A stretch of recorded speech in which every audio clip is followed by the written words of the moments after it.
I'll start Henry's. Okay. We need to click. You can never tell Spencer to shut up too often. Yeah. Why don't we have them?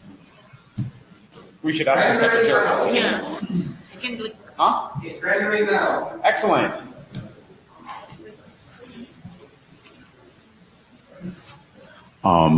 Welcome to Panrg. If those of you who have laptops could please open them and find some high CPU workload to start running. Maybe we can get the temperature up in here.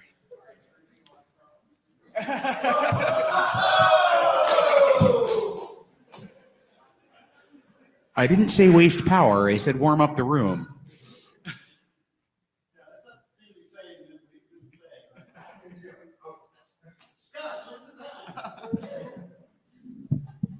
Are you allowed to run Chrome?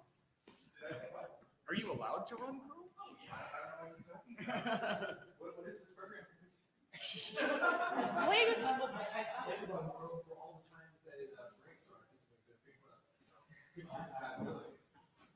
Why is the name speaking about things you have no idea? Yes, I have a copy of Chrome. What is Edge? Okay, so I'm struggling to get it to fit properly on the screen. It's not perfect. For some reason, Spencer slides look better. Anyway, I think that's good enough. Uh-oh, Sherry's watching.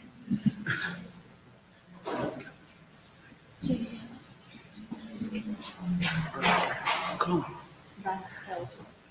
Come on. Recover from this. What did you do last night?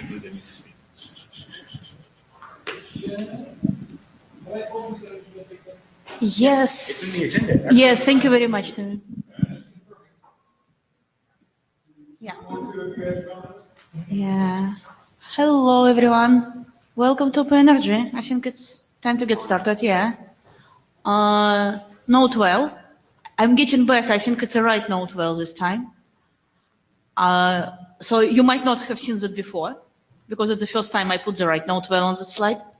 So you might want to look at this. We need a JavaScript. Oh, good. You guys can find each other. Yeah. Go for it. Okay, great, sorted. So, agenda. We have full agenda.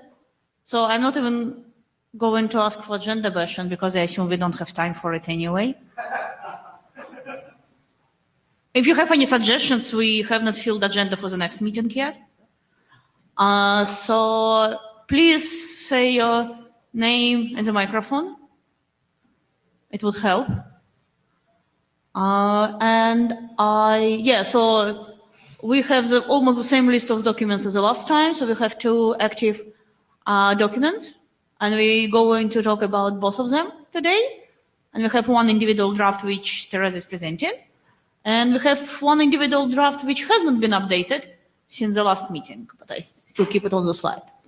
So, and now I think, Brian, let me switch to, just a second.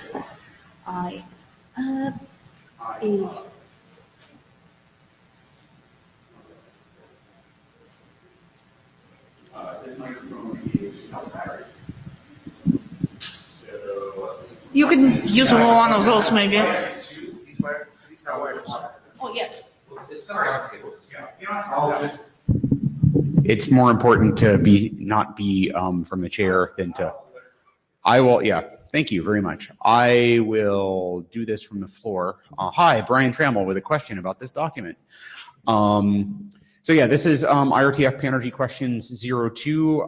Basically in Prague, we discussed this, we went over it. I decided actually not to bring this back up on slides because there have been no structural changes to the document. We got good comments from Mohammed Bukader. I don't know if he's here or not. We brought those in. That was the 02. It came out in May.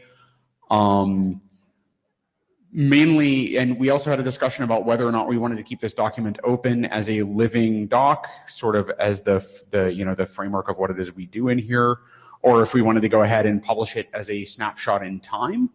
And there was kind of a lot of discussion from the floor where we said, hey, yeah, no, we do actually want to keep this open. As author, not as chair, I would push back on that a little bit in that if you want to look here, right, like so there was draft Trammell Panrg questions and then draft IRTF Panrg questions. And basically what happens is we're updating this infrequently enough that it's expiring, which kind of signals to me that it's not really actually living up to our expectation as a living document, right? Like, so a living document that is dead is an undead document. Draft IRTF Panrg zombie questions. So I would actually, as author, come back and push back on that a little bit and say, hey, if we're not updating it that quickly, why not just publish it? So not to sort of like relitigate something that we already talked about. If there's not like, a strong consensus that no, keep it open because we might think of something, I would say, hey, maybe we should just go ahead and push this one out. So I guess now I would ask the chair to open the floor to questions or discussion about that. If anyone cares, we'll do it. If no one cares, or if anyone cares, we won't do it. If no one cares, we'll do it. If you turn around, you can see there is a line for the mic. Hello, Aaron. Perhaps a title change, Open Questions in Path-Aware Networking in 2019 or something like that. And then you can publish another one when you get more questions. Yeah. That is an excellent suggestion. Thank you. Wow, we're going to update the document without letting it expire. Spencer Dawkins. So I wanted to mention that I'm expecting to make references to this document in my second presentation today. So after I do that, you might want to decide then whether you think it makes more sense for me to be pointing to it as a draft or as something that you've requested publication for. Cool, thanks. Actually, just out of curiosity, can I see a show of hands? Who's read this document or some rev of it? Okay, cool, good. Those of you who haven't read it, please have and are interested in the space and are not just sitting in here because it's a nice place to cool down. Please have a look at it and give comments. Hey, yes, I think this covers the questions that we care about. Oh no, have you thought about this question? Because like a lot of these revs early on, we actually did rev it because people are like, did you think about that? No, we hadn't. Let's put it in. Did you think about that? No, we hadn't. Let's put it in. But we haven't added anything new, I think, for a year at this point. So please do have a look at that. I'll think about the right way to incorporate Aaron's title into that. Yeah, let me think about that. I'll definitely change it. I'll definitely make it not like, open-ended, because you're right, this sounds very open-ended, and if we're going to publish it, that's paradoxical. I'm not sure I want to put 2019 in the title because it's not my favorite year, but yeah, so thank you very much.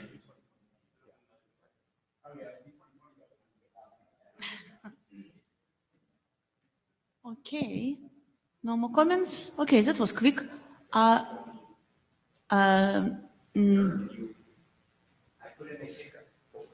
Good. So, Spencer. Yeah.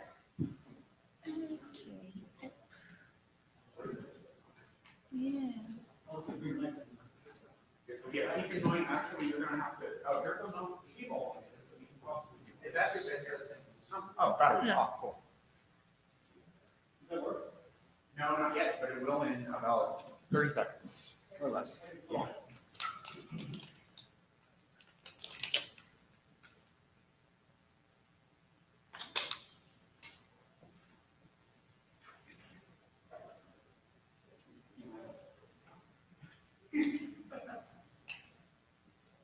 You can use voice interface.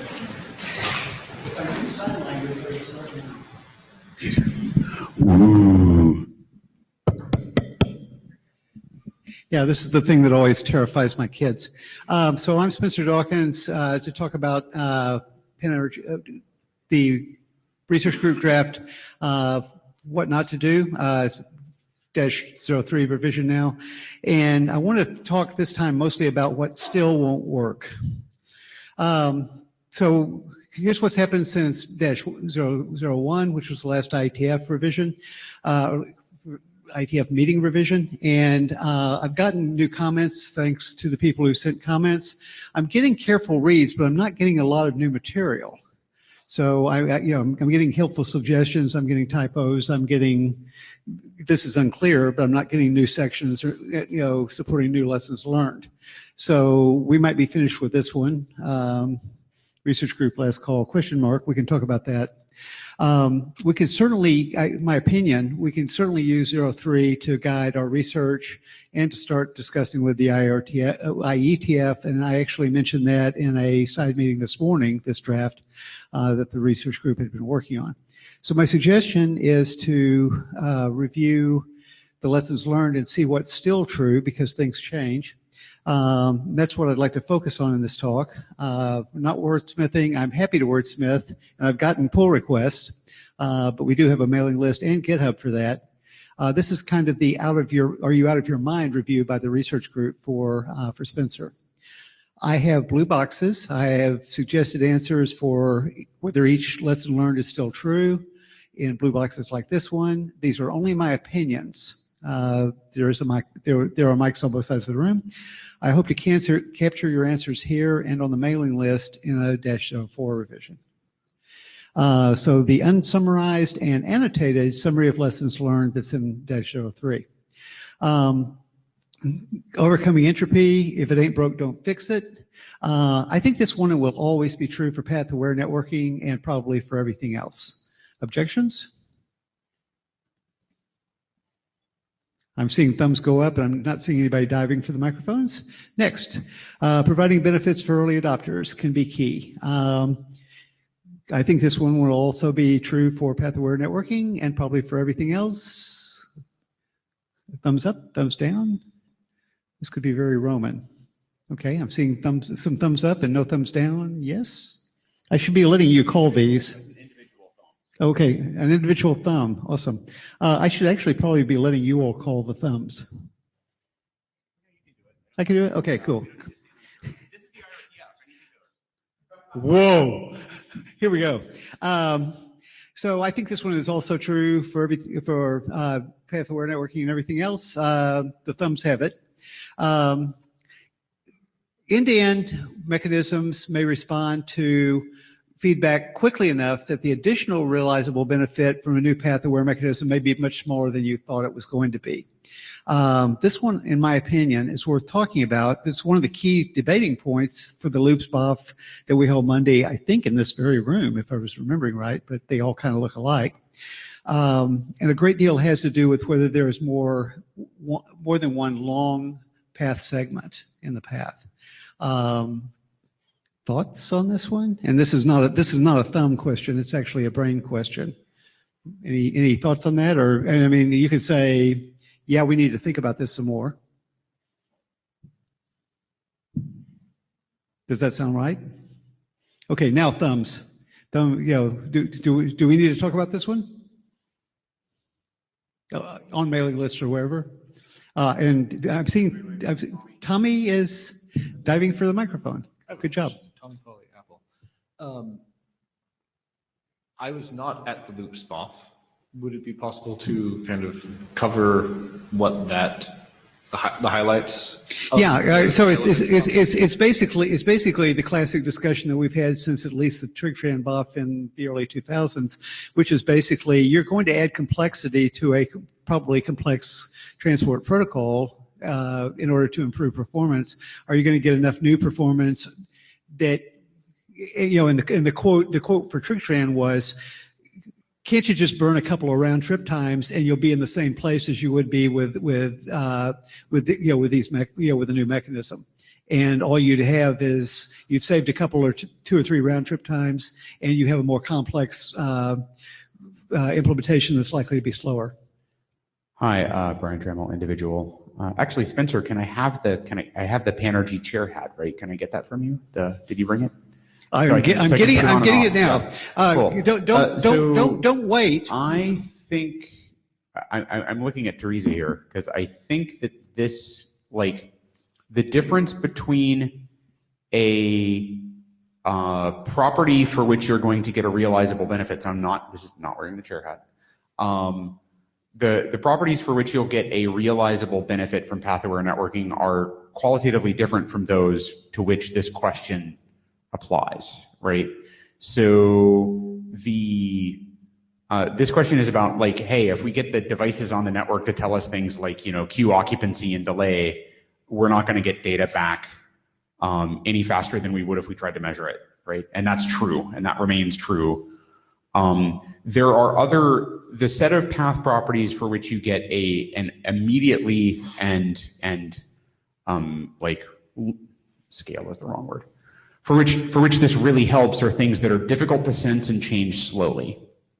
So to the extent that we think that there are a large set of those, then path-aware networking is a great idea. To the extent that we think that set is empty, then this question applies. I would flip this question around a little bit, right? And basically rephrase it in terms of the meta properties of the properties that you're talking about. Path RTT is a terrible property to use path-aware networking for if you're actually talking about having the path tell you things about path RTT, because they don't know it and it'll get to you too slowly. Yeah. This is a satellite link. Satellite links usually do not turn into non-satellite links on, Elon Musk notwithstanding, on a very short time scale. Maybe you can sense it. Probably you can. So this is like, question to the research group to think about, as well as I think feedback on the document. If you split that question up, then the loops question goes away, and then we have another question that we can dig in on, but I don't know the answer to. But okay, excellent. If I could make two. Tommy's coming up. If I could make just two quick comments here, and then let Mr. Tommy take it away. So the first thing I'm thinking is that we may end up with a -04 that has new subsections for some of the lessons learned, but not all of them, because they're true for all of time and space. And that's where we might put discussion about things like that. And the second one was being clear that we're talking about relatively long-lived and stable information about the path that isn't easy to find out and isn't easy to and doesn't change rapidly. That's both captures yours. Okay, excellent, cool. Tommy. Hello, it's Tommy Pauly, Apple. So I definitely like Brian's suggestion of changing how we phrase this particular lesson. Mm-hmm. So I've read the document before, but I've had a nice little break of like not reading it for a while to clear my head. And so just looking at it again, this discussion I think helped make it much clearer, the point you're trying to make, than when I went through that original text here. Yeah, and thank you. So I think one of the things that's confusing to me initially on this is it's not really giving us kind of like the lesson learned. It's just saying that this may happen. And so maybe can we add some qualitative way of saying, like, these particular mechanisms that behave like this end up being more useful along this axis. So tell what is it about it that makes it better or worse for this quality? Yeah, thank you. Teresa Engert, following up on what Tommy and Brian just said, I wonder, for example, if we can say if the endpoint is in a worse position to learn about like some RTT or some properties than the path itself, then it might be helpful, or like in what case might it be helpful? Well, if the path can tell the endpoint something the endpoint cannot measure by itself, for example. So that would also help me to think about this question. I think you'll like my next presentation. The others? So I think I know that we're doing something with this lesson learned. The follow the money, I think, is always true. That basically, if you can't, your choices are basically either you get a lot of money from deploying this or you get a lot of benefit from doing this. At least one of those must be true. Thumbs up, thumbs down. Seeing nodding heads. Seeing thumbs. Okay, cool. Operational practices can be showstoppers. I think this one is worth discussing, not because operator motivations and behavior have changed, but because we keep coming up with new ways to mask protocol mechanisms from analysis by middle boxes. I had text in there about, so why was shim6 a train wreck, but in multipath TCP wasn't the same jumping up and down at Nanog screaming at the IAB member who was presenting it kind of experience. But I think we're headed that direction towards thinking more seriously about operator behavior in a newly encrypted world. This is my opinion, and I'm pointing towards things like the invariance and quick, and you don't get to know anything else as an example there. So this might not be as true in the future as it has been in the past. Brian, without the incredibly cool hat. Without the incredibly cool hat. Hi, Brian Trammell. This is another one that also I think is a flip side, or has a flip side. So impact of a pathware technology requiring changes to operational practices can prevent deployment of a promising technology.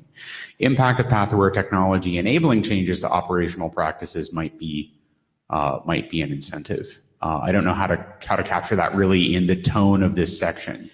But for example, one of the, looking at Scion, for example, as a path-aware architecture, one of the key things that they have heard, and one of the key, hey, here's why we think we can actually get operators to care about this, is interdomain QoS, right? It's like, here, look, it changes your practices, and that practice is, here's a new service you can offer. Will it work? No idea. But does it incentivize people to try? Yes. So I would possibly rephrase this one slightly to capture the fact that this goes up and down. I know I just said interdomain QoS in a room in a building where the IETF is meeting, so I will sit down now. Cool, thank you. So that's the incredibly cool Brian Hamill without the incredibly cool hat. So this one we'll be talking about some more between now and IETF 106. Per connection state, again, I think this one may be worth discussing because we've usually talked about this in a please don't do this in my core router int-serve context. And enough people have scolded me saying access routers or enterprise routers may do just fine with that. To where it's worth being measured about the way that we say that. So like I say, just kind of making sure that we're stating that accurately for the way things work today. Yeah. Eric Kinnear, Apple.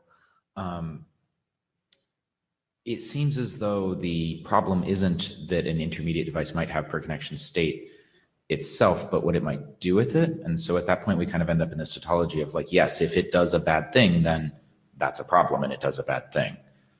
So maybe would it be worth rephrasing it a little bit more as saying, here are either the kinds of things you shouldn't do, or like, if you do have per connection state, here are the things that seem fine to do with it, and kind of phrase it as a, like, not quite a behavior guideline, because that's not quite what we're trying to come up with here, but like something in that area, as opposed to just like, yes, per connection state could be a problem. It could also not be a problem. Sure. Yeah, and try to, try to be measured about it. I think that, this is one of the things where this has been a electric, a third rail for a long time, and we have a lot of experience with it being a problem and not a lot of experience with people trying it where it might not have been a problem. So I think being measured again is a good thing to say. Yeah. I was also stepping back a little bit and thinking about this from a little different perspective. I would say that adding new path elements or new network functions to a network could enable this kind of per connection state not on the router, but on some side you are sitting next to the router. And I think future architectures might really make this feasible. While all the years ago we find out it isn't feasible, it might just have become feasible now. Excuse me, your name, please. Philip Teasel. Thank you. So this one we need to talk about a bit more between now and 106. N-band mechanisms can follow the fast path. Same response here, I think, which is basically there are people that aren't as worried about this as the people were worried about when they started talking about nice long IPv6 extension headers or deep packet inspection on routers, or things like that. So again, I think this is one that we'll be talking about between now and 106. Can the network path trust the endpoints?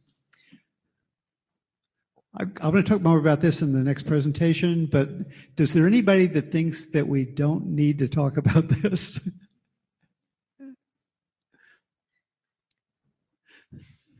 The incredibly cool Brian Trammell is coming to the mic.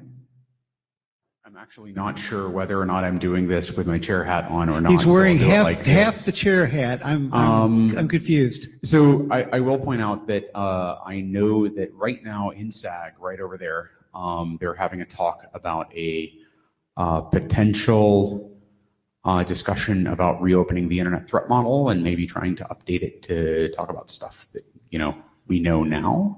And this seems a little bit like, this is not the internet threat model. This is the path-aware internet threat model. But it seems like that discussion and this discussion are maybe kind of the same discussion. So the conflict is unfortunate. Yes, we absolutely need to talk about this. I'm going to go sit down and think about that for a bit. Yeah, and I think my response might be that it's great that somebody is doing that, and it's great that it's not us. Igor Lubashov. So it seems that the question here is, can the network path trust endpoints if the endpoints have no incentive to be truthful? Some of the signals can actually be beneficial to endpoints that are truthful, and those should probably have much more trust afforded to them. Cool. Yes, thank you. And this gets us to the can endpoints trust the network path? So this is the other side of that, and that's got stuck on the following slide because the lesson learned was kind of long. But again, my opinion is we absolutely need to talk about this. So we need to. I think Brian's point, as I understood it, was we need to figure out how to talk about it, not in the middle of the SAG discussion.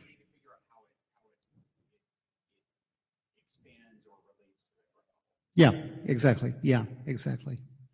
We need to be aware of the threat model discussions. Cool. Can the network provide actionable information? So this is basically the distance and time to respond kind of things. I think that this is actually even more true now than it was in the cases that we've got in there, but I think it's probably always going to be true for path-aware networking and everything else. Yes. Hi, Brian Trammell, individual. This is the same question as the first question that I came in to talk about, right? Like it's the flip side of the same question of if the information is available through measurement as opposed to from the path, why get it from the path? I'm not suggesting that you reorganize the document around that, but you making it clear in the text that this is the same thing is possibly useful. Brian, this isn't much re-architecting the document because there's basically one section that has all the lessons learned in it with no pointers into it. So you win.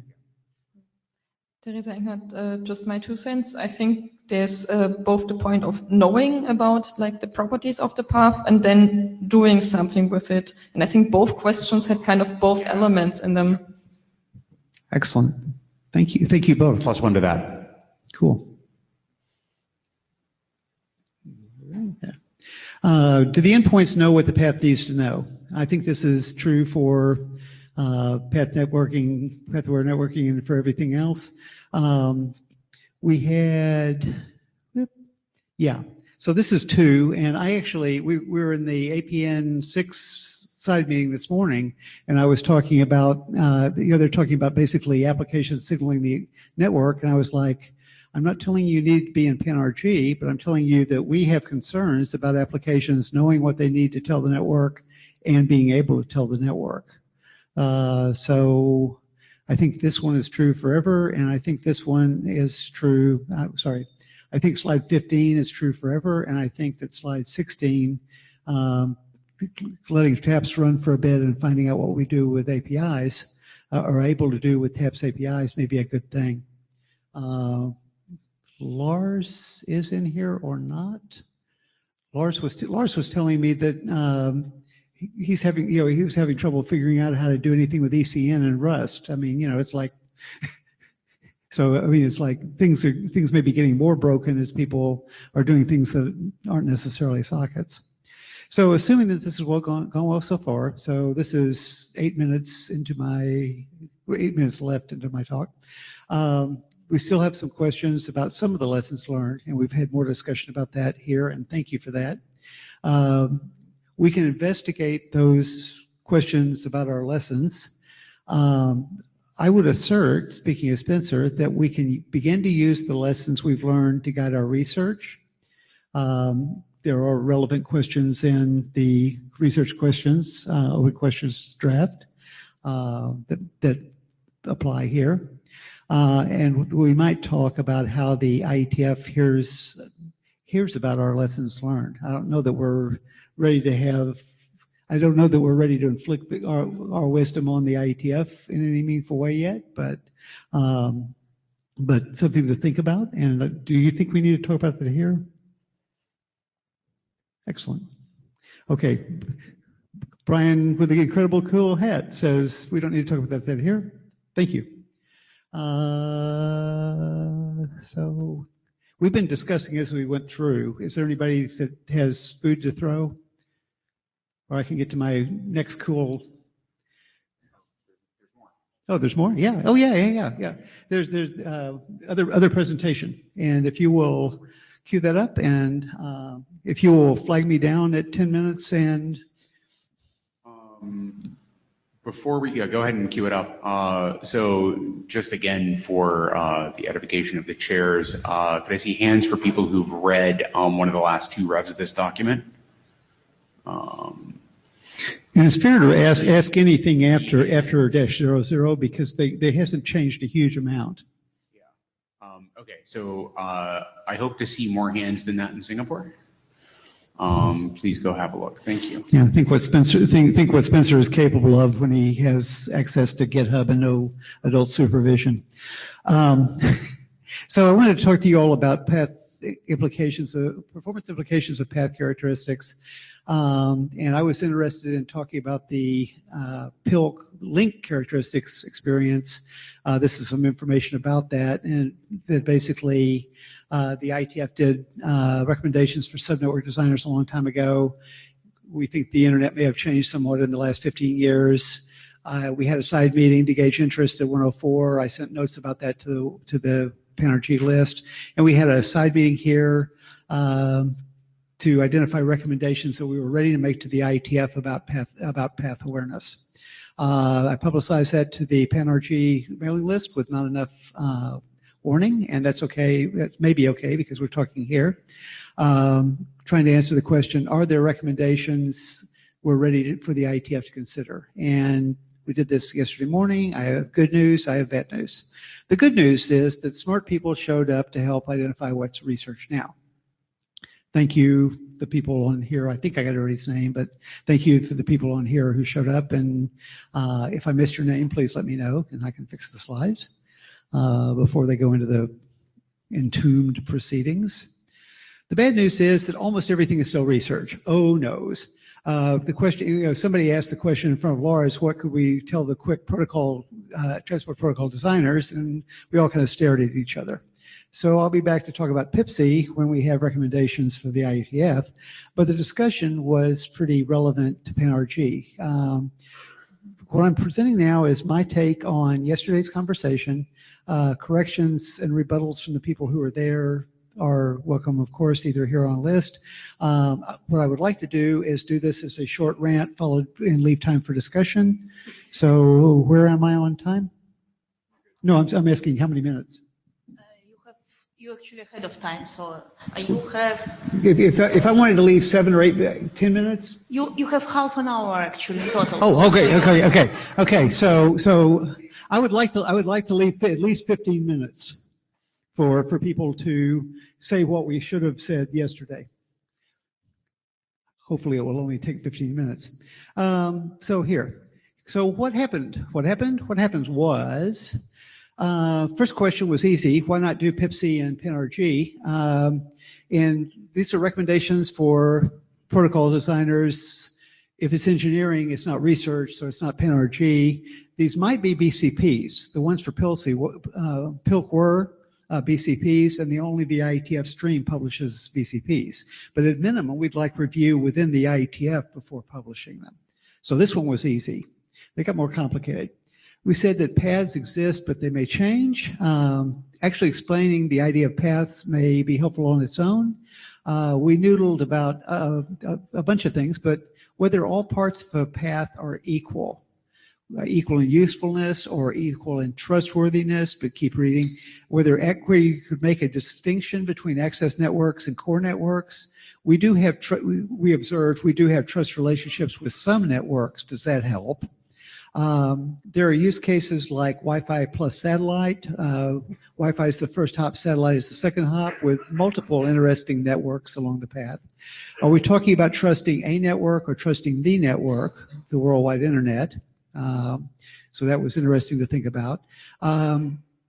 We recognize that there were first hop networks that are last hop networks for the other host, and asked if information sharing was possible, back to, I think, Brian's point about if we're talking about really stable, difficult to discover properties, then maybe they'll be stable long enough to share, and maybe they'll be useful enough to be worth sharing.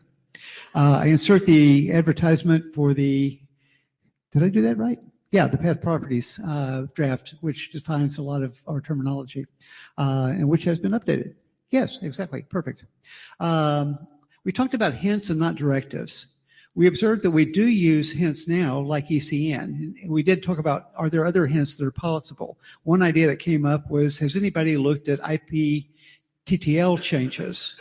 So that basically, if your TTLs were coming in consistently at something like 30, and they start coming in at something like 2, is that likely to be correlated with anything else that's worth noting as a transport protocol? I promise that people like Loops are thinking about delay as a hint. Again, this is something that doesn't involve a load of trust, but I mean, like, we thought that hints are likely to be less disastrous than directives, but we're not sure they're always harmless. Actually, we're pretty sure that's not true. So telling path hosts, here's the path info, you should do the right thing, seemed like a good thing for us to do. Can you peek and see how many more slides I got? Or no, you actually can't. So I had that one, and yeah. So I got two more. I got 2 more slides, and Mr. Cool Brian No Hat. Brian Trammell, individual. Can you, given sort of like how the set of possible architectures that might interoperate with the current internet architecture are built, can you ever do anything other than this? Are directives, so there's either a type of hint that says, here are the properties of the path, maybe you could use this to do something better. And there's another one that is essentially a hint with a threat. Here are the properties of the path. If you do not assume this, then you're going to have a bad day because of these other properties of the path.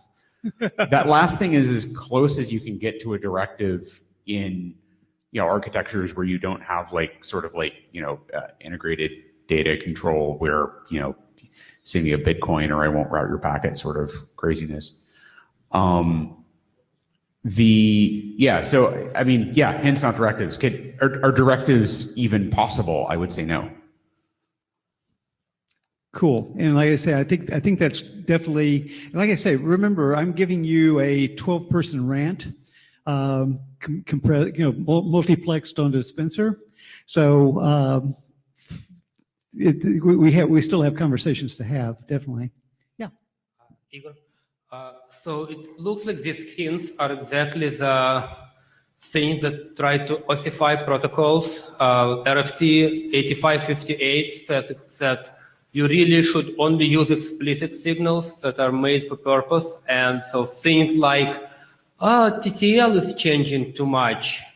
This is really dangerous to consider it as any sort of a hint or a directive, of course. So I think what you're talking about is possibly a tension in the room yesterday morning between things that would be interesting to research and things that might feed into a recommendation to the IETF. So I think if I understood what you just said, that's probably really relevant to what we might or might not tell the IETF. But researchers are curious. So I mean, curiosity is great, but if the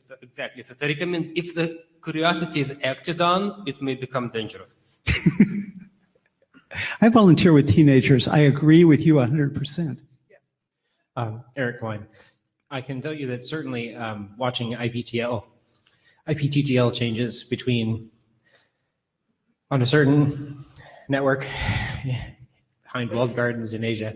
1.1.1.1 on port 53 and on port 853 had radically different IPTTLs. One was returning stuff around 48, and one was returning stuff up in like the high hundreds, just under 200. So it was a sign of interference, not necessarily a path characteristic, but still a worthy signal to have been able to raise. Cool. I had to find it out with TCP dump. So we had an idea, and it's not a great idea. And next, thank you.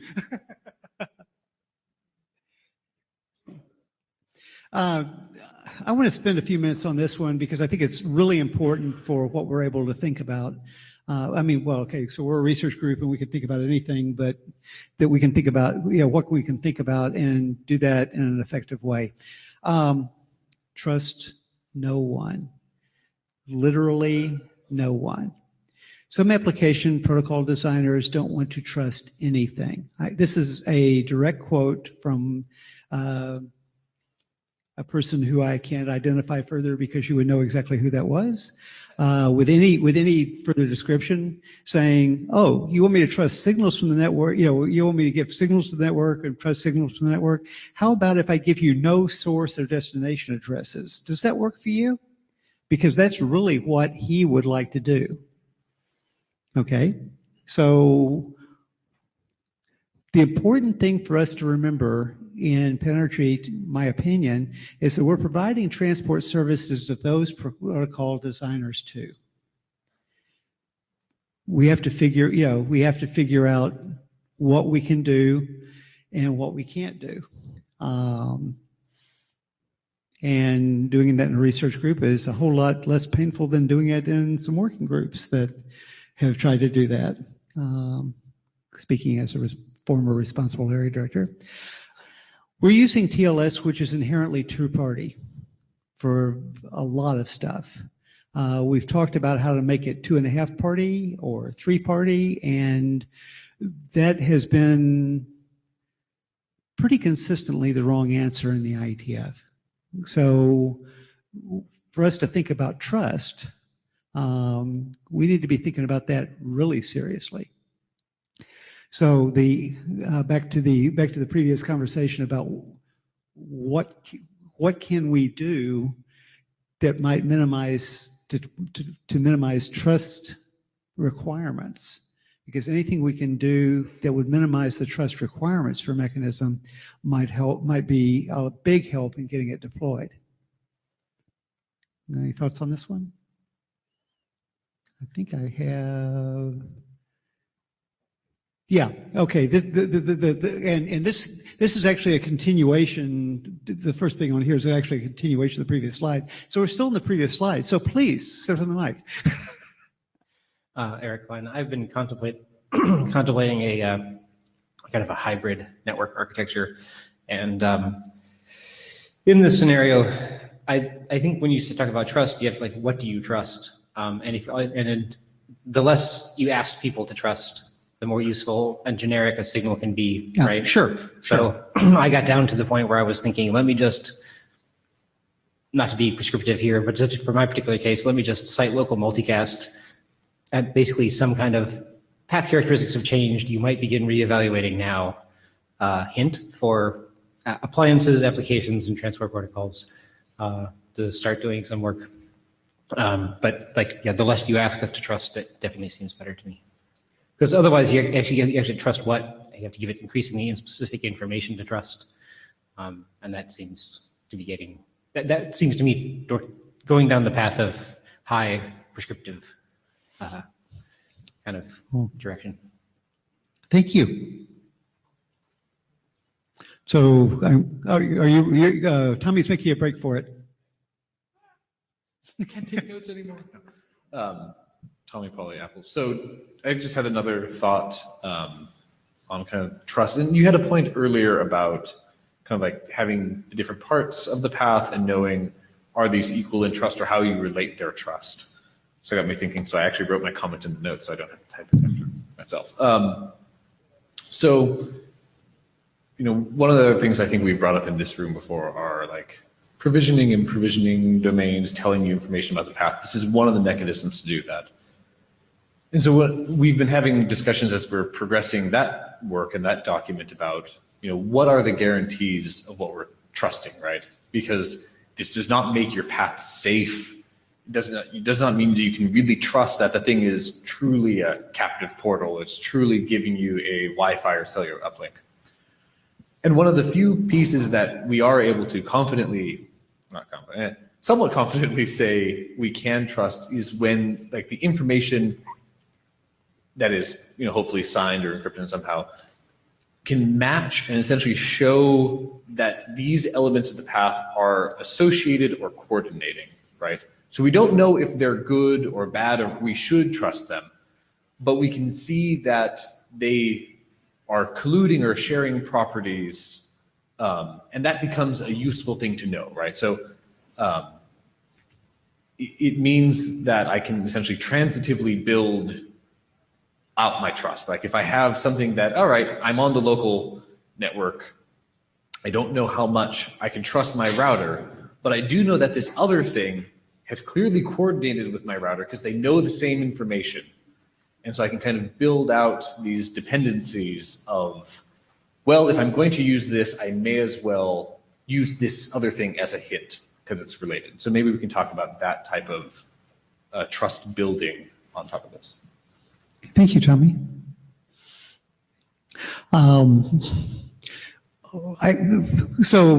This got slammed out about 5 minutes before the plenary last night. So I got everything down that was at the meeting that I could understand in my notes, but this one probably belonged on the previous slide. So there was a talk at IRTF Open about hardening NTP. With a project called Kronos, and there was a talk on that Tuesday morning at IRTF Open, whenever IRTF Open was. I'm sorry? Tuesday. Oh, someday this week, which was not Friday. So basically the deal was, NTP works within a threat model. So let's say that somebody got really creative attacking you and had maybe a third of the possible NTP servers that you were sampling, so that they can really drag stuff around.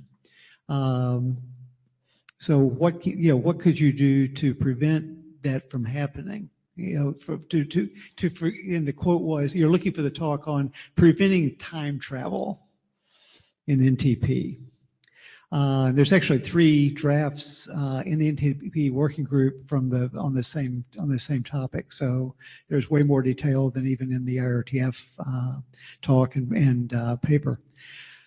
So basically the thing was, how do you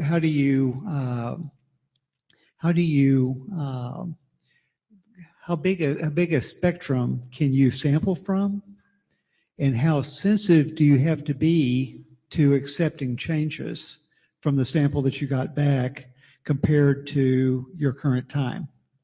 So, the model that they had was basically if you sample pretty widely, and, if you have somebody that's attacked, has, I think the numbers were like a quarter of the NTP servers that you might sample. And if you sample widely, and if you compare pretty closely to your current thing, it would basically take about, and sample 3 times every 3 seconds, I think the numbers were. But the point was that it was like, it would take you, like a century or two to pull the clock forward 200 milliseconds. So basically somebody's taking a protocol that's pretty trusting of what they get back from untrusted endpoints and doing some exercises on it to make it more resistant to manipulation from an unauthorized participant in the protocol, or 30 of them. But I wanted to be sure and mention that. Like I say, it was a really good talk, and I talked with the person who was presenting last night for probably 30 minutes about it after that. So I wonder if there are models like that that are helpful for us. We do have various forms of what transport encryption means, or why transport encryption is harmful, or things like that. We have, there are various flavors of documents like that floating around. So for us to be seriously thinking about them and deciding stuff. The PILC working group, which was kind of my model for starting the whole conversation in the first place, they did analysis and then they worked on recommendations. They didn't publish the recommendations until most of the analysis was done and published. So that might be a model for Panrg going forward, because Panrg could certainly do the analysis, even if it couldn't write BCPs and request publication on them. Looking carefully at the chairs to see if that sounds like a stupid thing. I'm seeing one really cool head shaking side to side. Oh, yeah. It's Nicolas Kuhn from CNES. About recommendations on congestion control. I don't know the outcome of the TCP/M session because it is happening right now, but Gori is going to present guidelines for congestion control. That was an old RFC, and you want to maybe make an update on that. So he has a section on past characteristics, so maybe worth having feedback and exchanges on what is in this document. Okay. Thank you. We did mention that we need to remember APIs because, like I say, as I said a minute earlier, Lars was encountering languages like Rust that hide ECN. Like he doesn't know how to find out whether ECN was set or not in his application. So for us to think about that. And hearing other footsteps, and I screwed up this acronym, it's APN6. But T's and PO. So here are the people that are trying to communicate between the transport and the network, and here are the people that are trying to communicate between the applications and the network, and here are the people that are trying to communicate within the network. And it would be a good time to have if I can use this word, a deep dive, basically saying who is all is trying to fix the same problem, and who is all is actually working on different problems. Where are the overlaps? Where are the gaps? So it might be interesting to have that conversation sometime. So my last thing is, of course, that communication is almost always a good thing. So I got to my please discuss. I don't know that I need to be at the mic for the working group to talk about this, do I? Okay, cool. Well, I will sit down and let other people talk. Other reflections on this? So I think we had some discussion during the presentation. I don't know if that was necessarily what you wanted. Do you have like particular questions you'd like to ask? So, like I said, coming from my perspective, the question was, can we make recommendations to IETF transport protocol designers now? And the answer is no. So, no. So if people think that that's wrong, that would be an interesting conversation to have either here or on the list. But I didn't really have questions after that. I was just reporting the 12-person rant to Panrg, which seemed like it was the most immediately affected bunch of folks. So that I especially like your last point on your last slide there, not to please discuss, but the communication is a good thing. To some extent, this room, I think, personally, and I say this as the chair of the research group, trying to grow the research group, is a really good place to have those conversations, because it's sort of like, in addition to this research program, we're sort of the interest group for doing this sort of thing in an IETF adjacent space. As to whether a research group can give it advice to protocol designers in the IETF, absolutely, as long as that advice is not binding or meant to be binding, right? And that's an interesting question. Do you want the advice to be binding or not? And what is, yeah, I mean.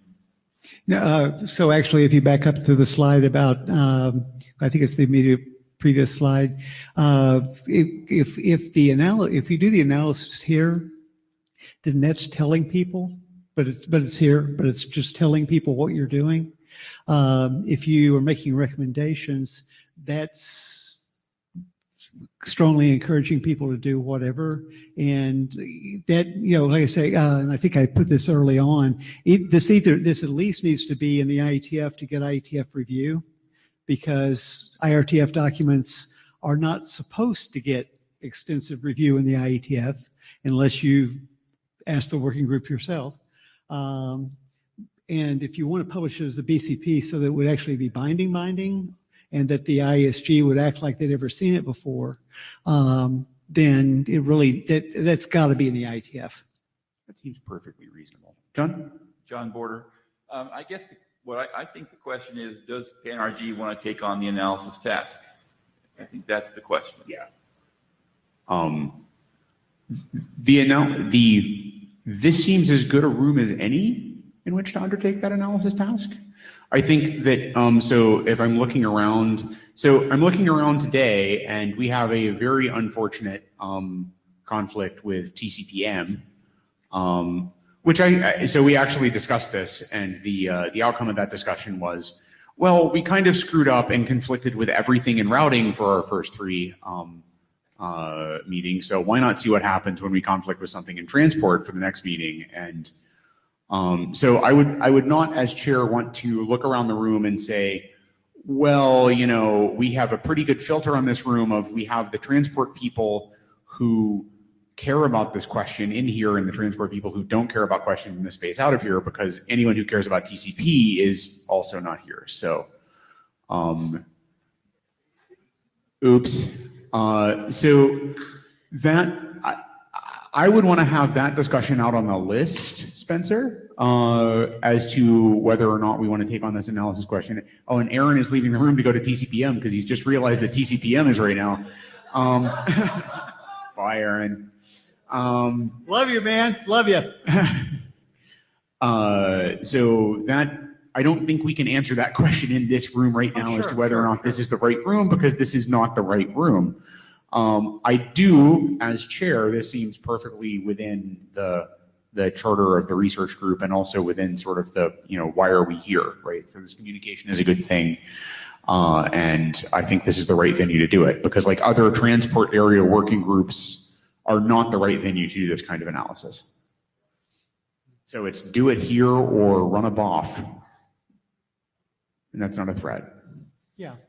And I appreciate that, and I'm just noticing that you are doing the analysis on scheduling conflicts now, and that I'm sure you'll make recommendations after you've done the analysis. Thank you for demonstrating that this is a path forward for something. My analysis is that the IETF should be a 7-week-long single-track meeting. Yeah! Tommy Polly, Apple. So this is a comment not particularly on this document, but on this broader discussion of the right people in the room and encouraging communication, because I think I agree that's a very good point to end on here. I mean, it does seem to be a little bit of a theme here that we've had small rooms, partly because of conflicts. Are there ways, to the chairs, that we can start building up more of an interaction model similar to what we see in some other research groups like ICCRG, which is like clearly a place where you come and present anytime I'm doing a new change in congestion control that's affecting what I'm deploying quick in TCP, it's presented there. Or even when we look at MapRG, I think MapRG has done a great job of getting, like, whenever there's new work on quick, whenever there's work on TLS, IPv6, it does get shared there. So can we, kind of solicit, if we're trying to do this work that could give advice to IETF, before we do that, can we get more solicited talks from people who are working on their individual protocols? And I think that will also help drag along more of the crowds from those rooms like Quick and others. Yes. I mean, TLDR, yes, obviously. As to, I would actually have to go back and read the research group charter because it's been a while since I've done it. I think we might need to add a sentence or two there. I don't think that that's particularly hard. I think we would also need to check with the transport area directors as to whether or not they thought that was a turf grab. But they're over in TCPM right now, so we can't ask them that. I know where to find them though, so that'll be, we'll definitely bring that up. My concern as chair is how to scope the question, right? Because it's like scoping it around things that are definitely in scope for this research group. I mean, it's got path and aware and networking in the name. Networking is pretty easy to deal with, but like, what does path aware mean? And that gets back to sort of like the feedback that Spencer got yesterday that, hey, having just a document somewhere where you can talk about what we mean when we say path would be useful, because we have a very particular idea of what we mean when we say path in the definition of path for path aware networking, which may or may not be the definition of path that we want when we're talking about these sorts of things that came out of the Son of Built discussion yesterday. So I think that probably Spencer, you should sit down with the two of us, the transport ADs, and we should figure out what that looks like in terms of and maybe call in and figure out what that looks like in terms of charter changes for the research group and how we want to scope that. So it's not just like, hey, if I really don't want Panrg to be, if you have a transport idea that you can't get traction for in TSV area, come to Panrg. That I want to avoid that, right? So I think we need to do this a little carefully, but like, I think it's the right thing to do. And I think that, like I said, this is the right room to have this discussion. And we have the right set of people. We just need to write the right description for the right set of people so that it works out. Thank you. So I think we're next. Teresa?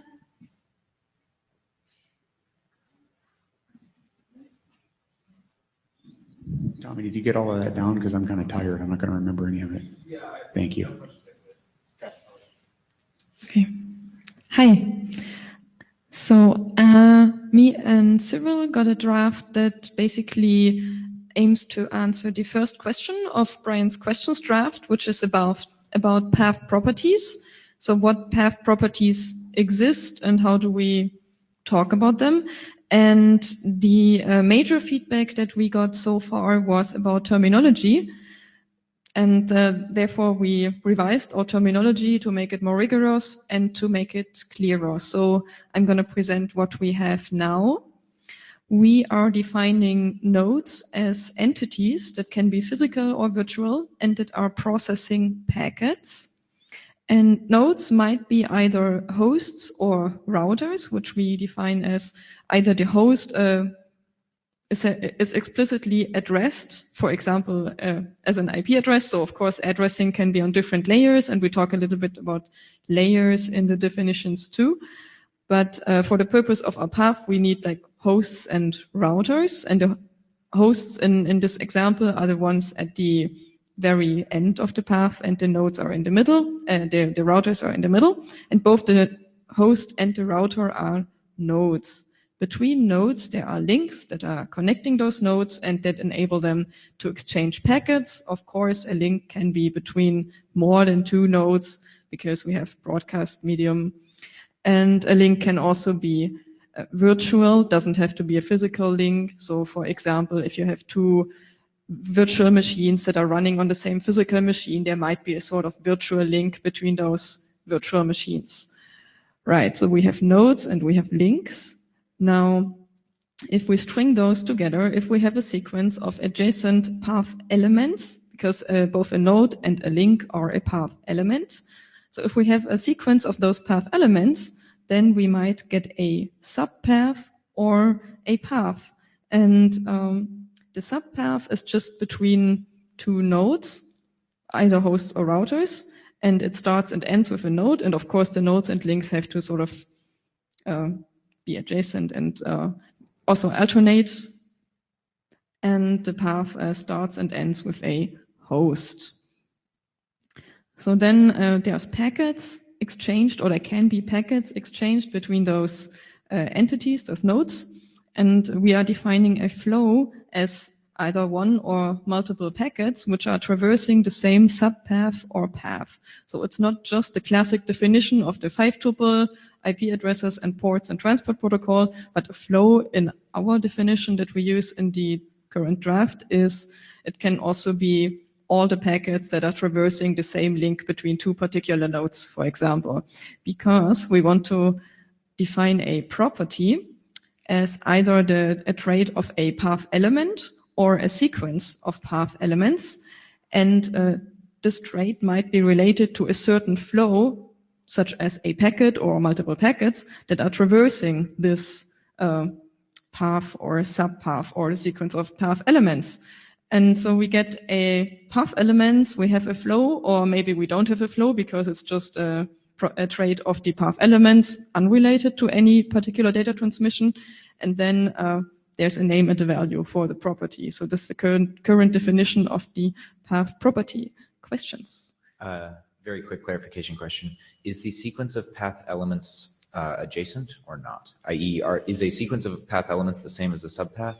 Or is this a collection of them could share similar properties? Yeah, this was a question that me and my co-author discussed. And I first had a subpath in there. And then he said, oh, but maybe you have like just all the routers that are sort of behind each other on the path. But then there's links between them, but maybe you don't mean the links, but just the routers. And that's why it's a sequence. So another clarifying question: do path links and nodes to alternate? Yes, they have to alternate. That's in the definition. And you might have a virtual link between two nodes if there's no physical link. Or even if it's two processors on the same machine, you could define like the sort of the pipe or whatever virtual interface there as a virtual link. But we actually wanted to keep the definition so rigorous because otherwise you might get nonsensical paths. I was thinking the other way around, whether you can chain multiple links that have no routers between each other, which really resembles network architectures. If you're looking at physical architectures and Ethernet with something like switches and bridges and Wait. A node doesn't have to be on layer 3. It might be a layer 1 device or a layer 2 device, right? So there's nodes that are sort of hidden. If you look at the path on layer 3, there might be a switch somewhere in there and you don't really look at the switch, but yeah, so we have this layering thing in the draft. And we were also discussing this. For example, if you have some fiber optics and then there's a passive splitter between them, then it's not like, is this a node? Because it doesn't do anything. And you have one fiber, you have a set of other fibers. But then we actually said, okay, maybe it's still a node. It's passive, but yeah, so there's kind of always nodes between two links. Eric Klein, I assume that this is unidirectional. What is unidirectional? A flow, sharing the same sort of set of paths in one direction. Yeah, There may be return path you traffic might that's asymmetric. also just talk about two packets, one packet that is sent in one direction and the other packet that is sent in the other direction as a response. This can also be a flow. Then you can have a bidirectional flow. Right, but the pathing might be asymmetric. Yeah, the path might not be symmetric, of course. Okay, so a flow then is about the packets, not necessarily about the paths that they take? Yes. Yeah. No, I'm making a suggestion as an individual. Brian Trammell. A flow is an entity to which the traits of a sequence of path elements may be applied in the functional sense. Okay. A flow is an entity made of packets to which the traits of a path or set of subpaths may be applied in a functional sense. Right. I have a flow. It's got packets. The packets are formless and void. I send them down a path. That path applies its traits to those to the packets in that flow as they go past. Yeah, I'm sure we can find some wording for this. That trades the problem that you have right now for a different problem, but I think it's a better one.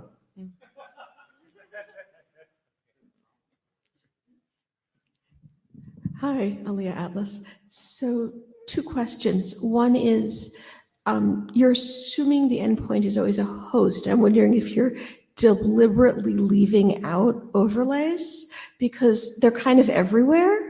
And so even if it's a subsection that's indicating this is in, this is out, I mean, one of the things that's very interesting potentially about Panrg is being able to think about it and improve benefits for overlay networks. And if you want to talk about improving adoption, if networks need to use functionality to get the behavior they want for their overlays, then you are facilitating the possibility for end-to-end. So I'd encourage thinking about that.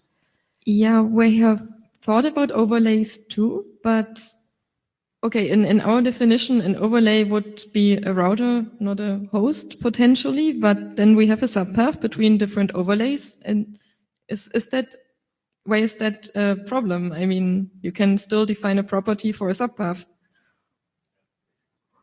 Or maybe we need like a hierarchy of how involved is the router in the path or something, but I don't know. Yeah, so there's different pieces. When you get traffic coming in as a flow into an overlay, you might be taking that and putting it into a specific microflow, which is different from the native flow that it came in.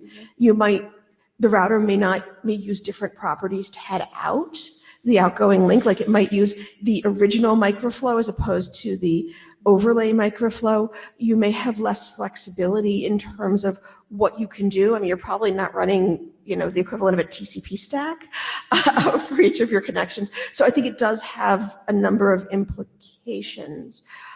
And I guess since I'm up here, the other question is, and we keep talk about paths as if they're static.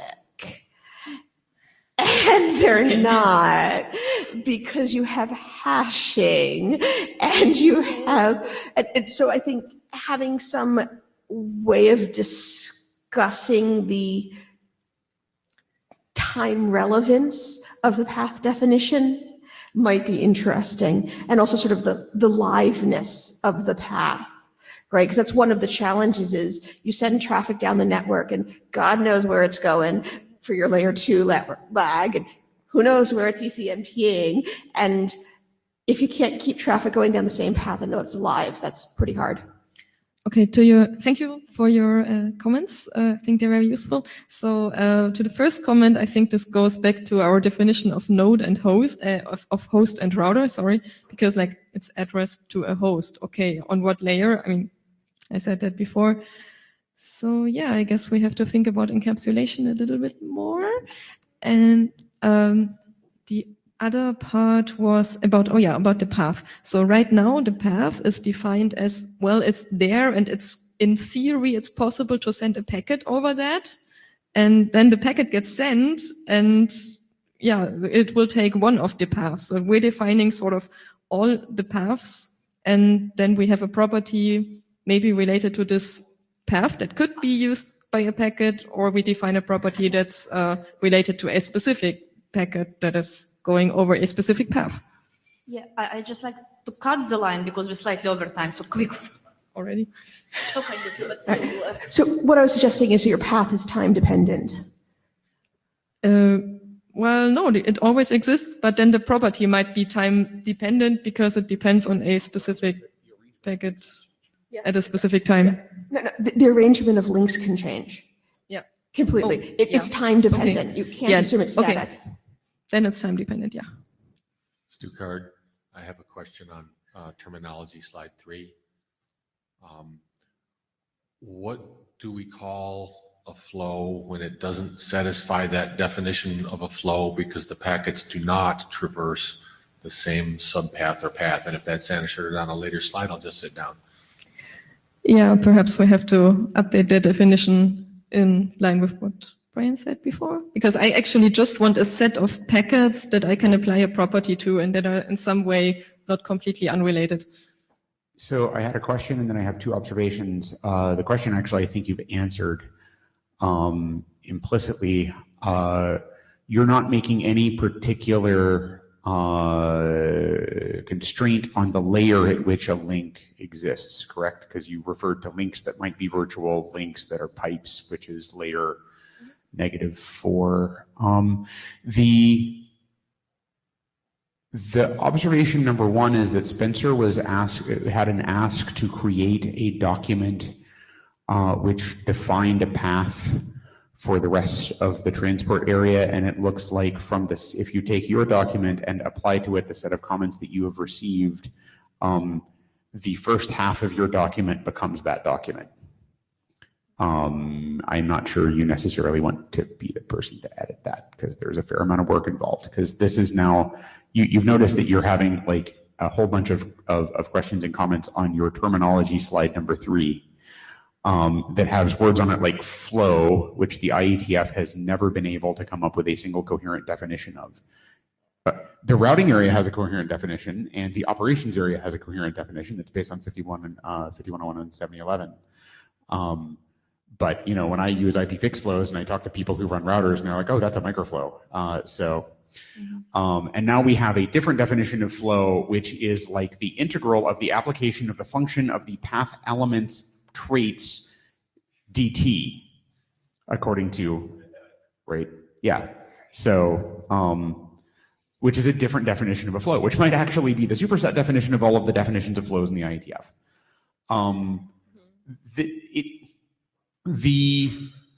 So all of this stuff is really hard, right? Like, so you were trying to define path properties, which is a really, really easy definition. Like, I like this definition as long as you have a definition of sequence of path elements and flow, right? Like, your property definition depends on these other definitions, which we have never been able to agree on.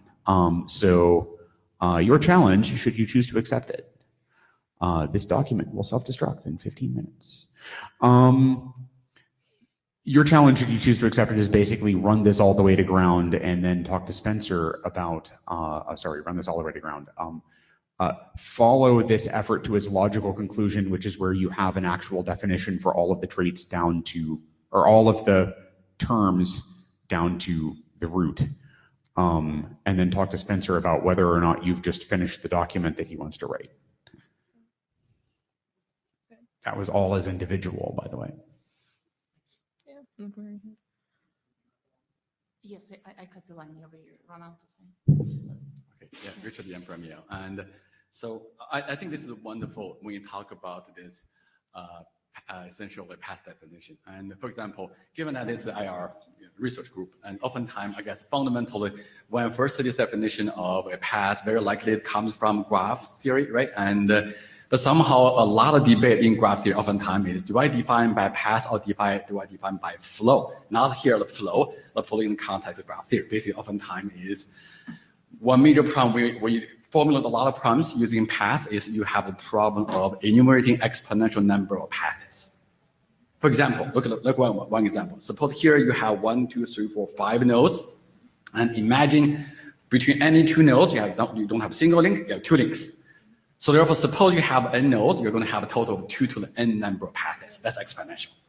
And oftentimes, to really solve this problem, oftentimes, for example, using ECMP, I'm not going to enumerate every single path because exponential. And then I would use, for example, equal split. Use a hash, whatever eventually is, I don't really enumerate all the exponential number of paths, and therefore, it really make my problem to be essentially scalable, making my measurement to be scalable, making my information discovery to be scalable, and so on. So would that really be in scope? For example, for that case, how do you envision to model that particular case? ECMP, and for example, exponential number of paths using hashes. So therefore, you don't enumerate paths, and essentially you make it implicit. Maybe that's the way you can go. Okay, if you could be quick comment, it would be great. It will be a very quick comment. It's Nicolas Kuhn again, and I think it was mentioned. In the draft, links are considered bidirectional, but in our satellite use case, we have huge asymmetry between what we receive and what we send. There are huge different characteristics. So you may want either to say that links are unidirectional and there may be two links between two nodes, or something, or clear that is bidirectional. Sure.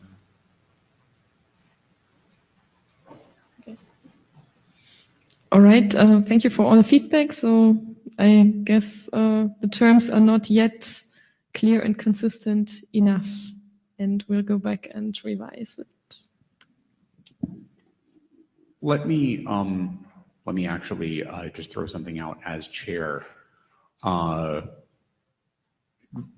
Despite the fact that we need work on the definitions, do we want to adopt this document with the idea that it's essentially on track to become the document that we want, or do we want to basically send it back and say keep going? I mean, I think that get it completely right before we adopt it. This is a thing that I actually do in my working group, but this is not a working group, right? I mean, do we as a research group believe that we need this draft or would like to advance this draft forward with the idea of publishing it? And if so, do we think that it's on track enough that we would want to do a call for adoption? Spencer. Spencer Dawkins, I would like to see you do a call for adoption. I think one of the things that would make it easier for Teresa to move forward on the document is to have more people looking at it, which, when the thing becomes a research group document, that becomes our collective responsibility. I think, one problem you may be dealing with is that you know what you mean, and having more people look at it that don't know what you mean would be a lot of help. Adrian Farrell has the bring me a rock problem, which is basically you say, bring me a rock, and I bring you a rock, and you say, that's not the right rock, bring me another rock. And I think that adopting it would get you out of the bring me a rock theory and basically say, this is the kind of rock that we've got, this is the kind of rock we're looking for, and it would make it easier for you to bring the right rock back next time. Spencer, before you sit down, was my characterization as an individual of the first half of this draft might be the draft that you want?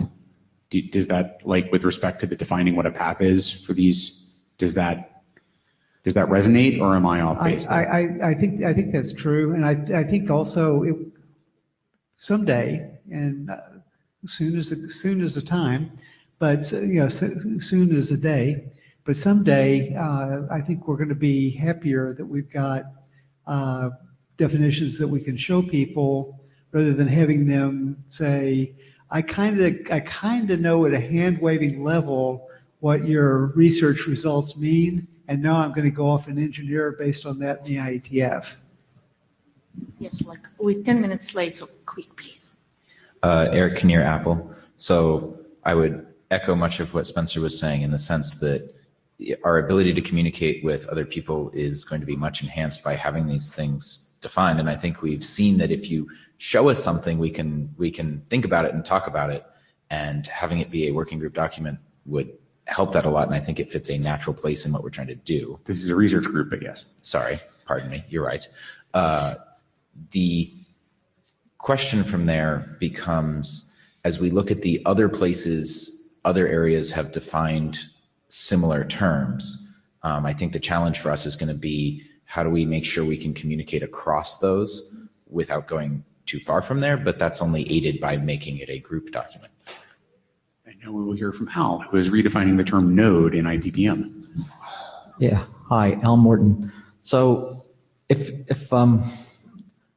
you take the IPPM root metrics draft and the terminology that we're about to change to, it looks a lot like what's on your slide, Teresa. Okay. And so I'm that's the engineering side of our happy week here. I guess I'm wondering what value the draft on terminology here in research brings. There may be a broader perspective, and I'd encourage you to emphasize that as you go forward. We're kind of bound in the old world of tuples and flows and stuff like that. That's what our flow definition looks like. Maybe there's something more that you can bring to the table there. So I don't discourage this. I don't discourage the research at all. But I just bring up that we're basically at the same level, plus or minus, I think, what we call a flow. Thanks. So we're running late enough that I don't want to do the whole helm ceremony for this. We will follow up on the list with a call for adoption for this one, but assuming that goes in a couple of weeks, we'll know. So thank you very much.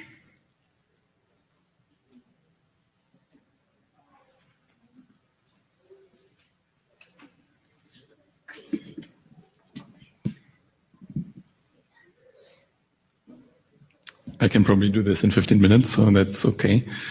Hi, I'm new here. My name is Torben Krüger.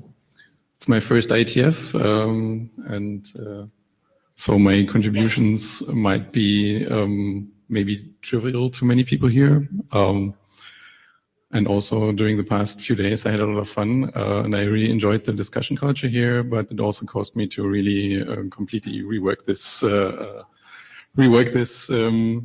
set of slides and get a different focus. That's the first disclaimer. The second disclaimer is that I'm sort of involved with a Scion project that Brian was also involved in. And this might color my perception of what path-aware networking might look. And so I might have some implicit assumptions that might not be generally applicable. But yeah, and just let me continue. I had looked at the questions draft, and in particular the questions 2.7 and 2.8, which I would like to paraphrase. So question 2.7 is, how can a path-aware network reconcile the apparent conflicts of intent between endpoints and the network? Is that a fair summary of that paragraph, would you say? Okay. And the question 2.8, how would we, in the interest of the network operators, to surrender path selection authority to the endpoints? So when we are giving the endpoints the opportunity to decide what paths they would like to take, then the networks can't then go ahead and not respect this decision. At least this is how Scion is designed, where actually the networks can't really change anything, but might not be that clear cut in general. So I asked myself, don't these two questions all relate to the question of how path selection in particular is to be implemented on the endpoints? What kind of behavior do the endpoints actually, should they use right now it's sort of, to my mind, it's kind of glossed over, and the endpoints will do the right thing, or the thing that is in their interest, using this information that they get. I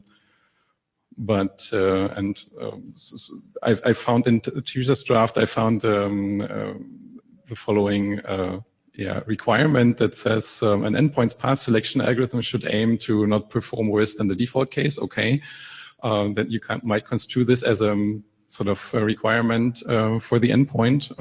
As a corollary, I would also say that path selection should not be to the detriment of the network in the default case. And I would sort of, I hope everyone knows this guy, Immanuel Kant, who said, act only according to that maxim whereby you can at the same time will that it should become a universal law. That was kind of mouthful, but maybe we should, the path selection behavior still needs to work when a significant number of endpoints use the exact same behavior. And thereby it must account for the fact that it might be in ubiquitous use and might thereby have effects on the network itself. So for instance, a very simple example would be flash crowds, where the latest OS update goes live and millions of bandwidth maximizing endpoints simultaneously pile onto paths that promise the best throughput.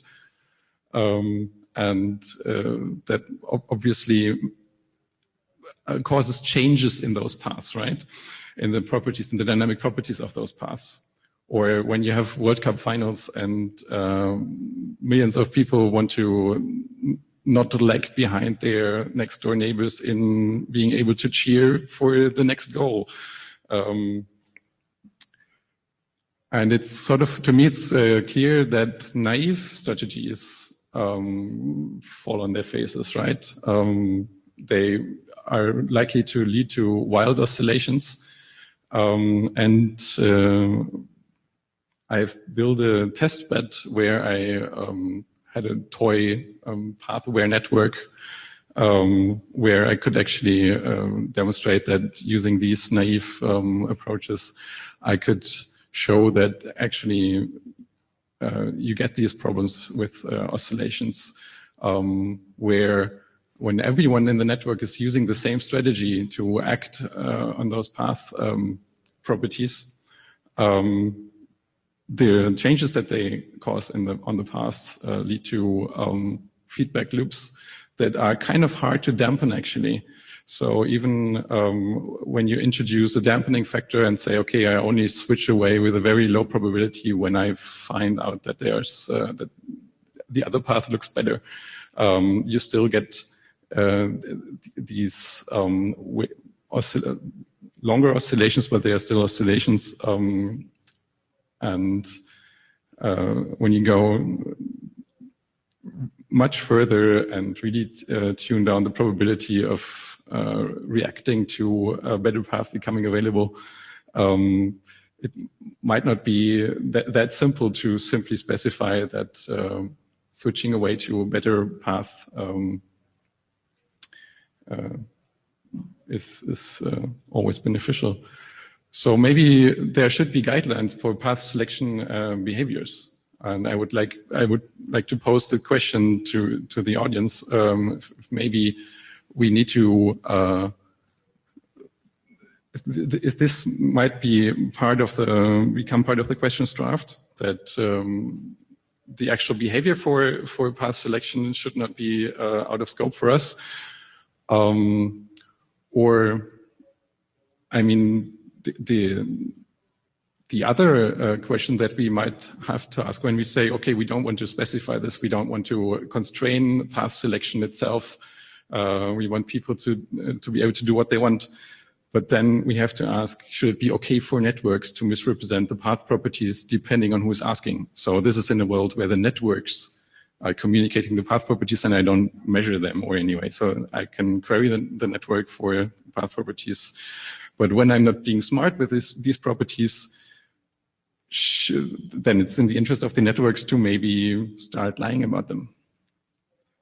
So, and I would like to pose this question. Should path properties, should there be a universal agreement that path properties can be trusted, or is this something that we might need to give up in case the endpoints are being stupid? Thank you. Yeah, we have like 6 minutes. Teresa Enghardt, thank you for this talk and for your perspective. I'm really interested in path selection strategies or behavior, as you call it. And I would be interested in details of your setup, but I fear we don't have time for that. So I just wanted to say this is probably related to question 2.3 as well. How can an endpoint select paths to use in a way that can be trusted by both the network and the endpoint, is what I wrote down for question 2.3. There might be an addition to question 2.3 in the questions draft in there, and there might be potential thinking about answers. Yeah. I didn't want to disturb the discussion earlier when we were talking about the questions draft because I wasn't quite sure if this was actually a valid contribution, and also I had prepared this talk. Yeah, so I'm cutting the line of the people who are standing there. Okay. Hi, this is Sabine. So great, thanks for this presentation and bringing this issue. Actually, yeah, there is one citation, or not so historical, that we can do is that only in car traffic, a variation of 5% generates a traffic jam. And the issue you bring and the consequences are really similar to, for example, if we change the routing path. So yes, definitely any functionality allowing to change a path from the endpoints should be moderated. There should be a moderation function that, with all those hysteresis, thresholding, and stuff like that, definitely, yes.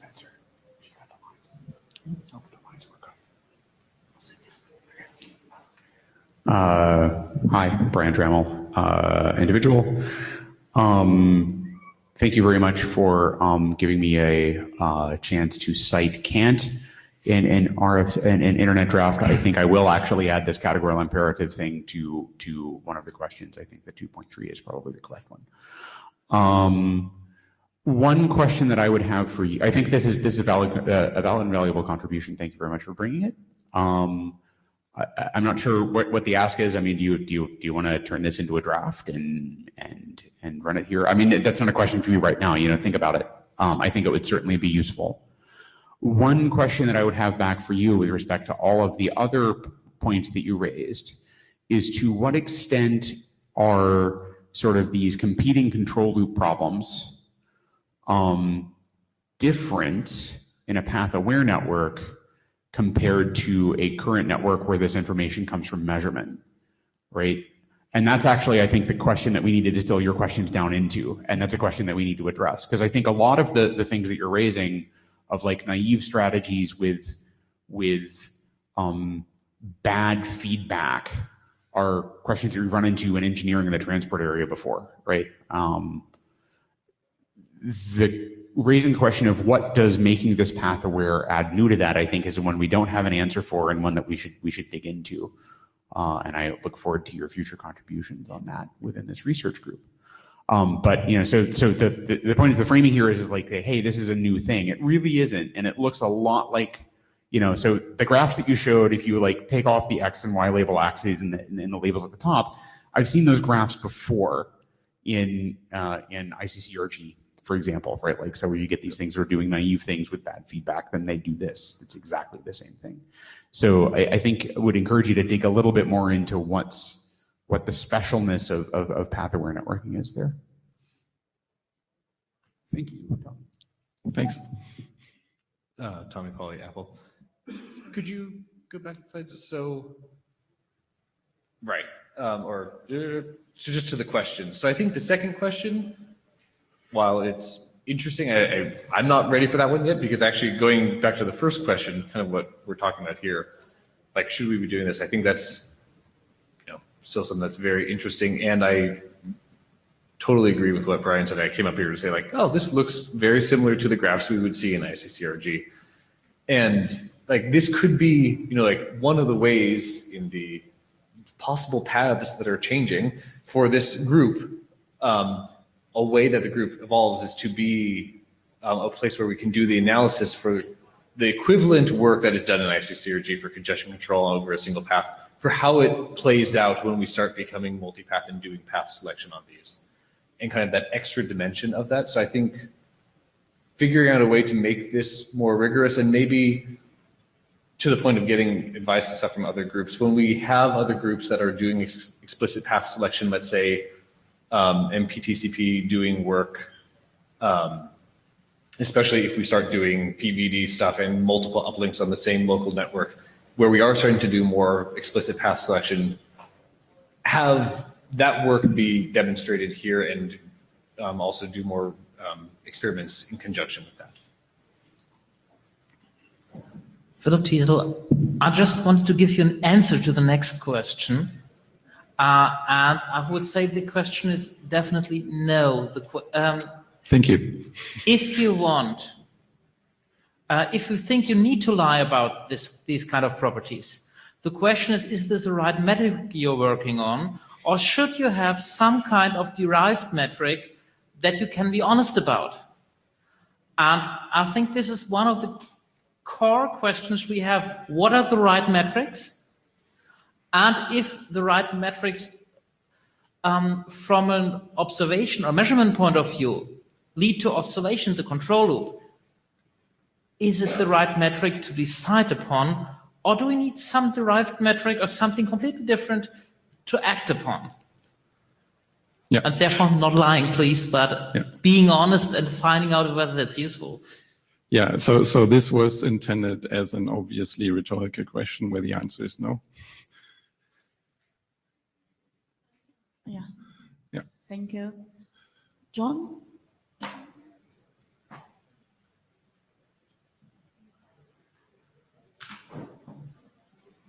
Yes.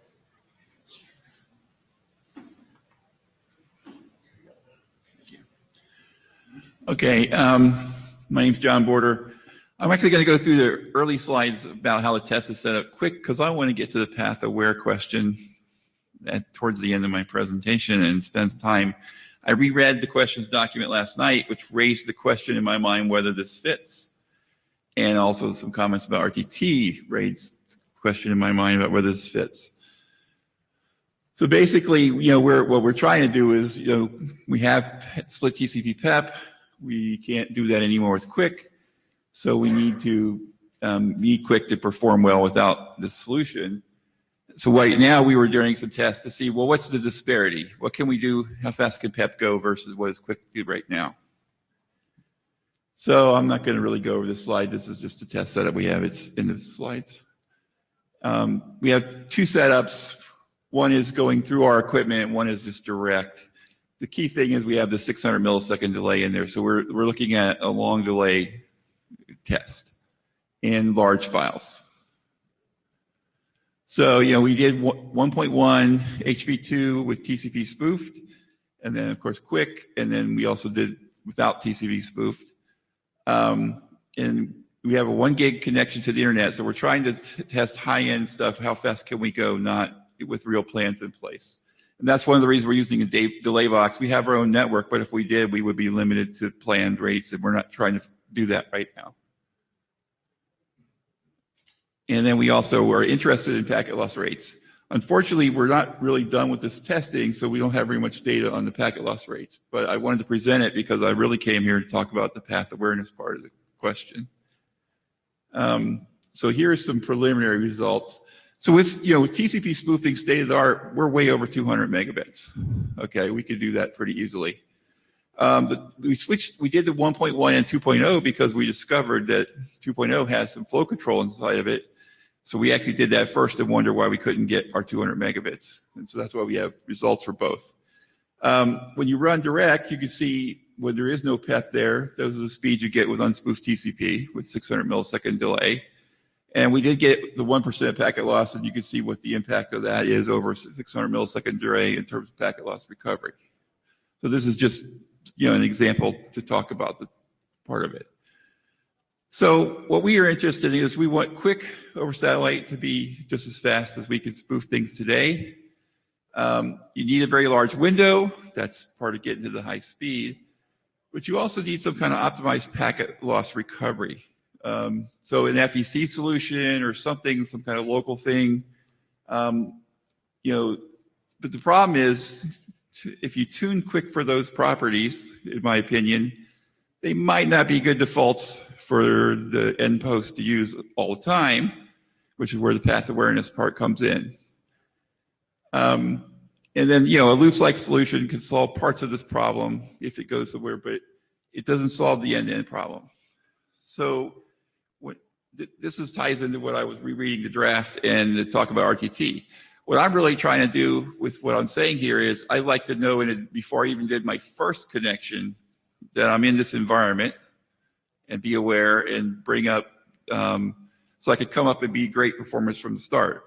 One option is I could learn and remember, and certainly that's another path that I think has to be explored. But that doesn't, the learning and remember thing isn't really fit in with, I think, the general questions of path awareness as I understand them now. I still think it's important work, but it's not clear to me how well that fits in here. There was a section on the early questions about being aware of this kind of stuff, but so it's not really clear to me, but where that is at. The only other thing is, we're collaborating with other people on this testing.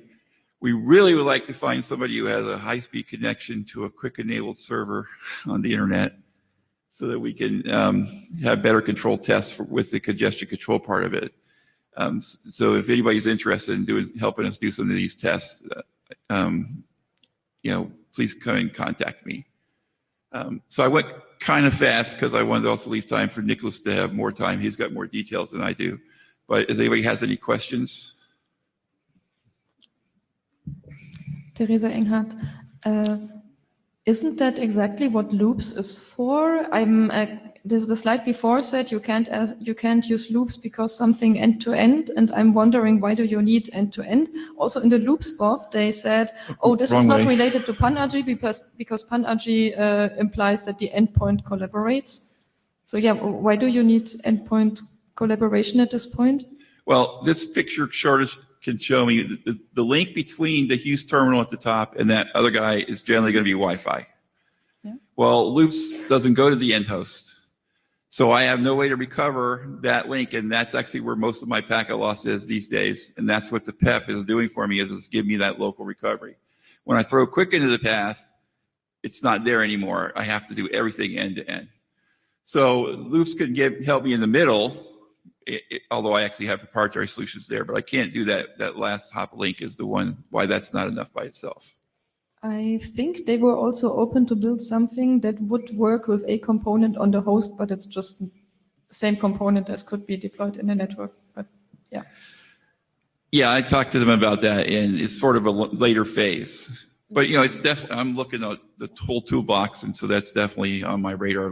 I'm also looking at things we can do inside a quick, and be at least the learning part of it, and figure out you're there and then do something. But I still have that. The packet loss thing is the one that concerns me the most because of that end-to-end time it takes to recover from packet loss. Hi, Colin Perkins as an individual. I kind of wanted to echo what Theresa just said. Clearly it would be better if Quick could solve this problem without needing things like loops, but certainly from talking to the loops people, it does seem that they're open to considering this use case.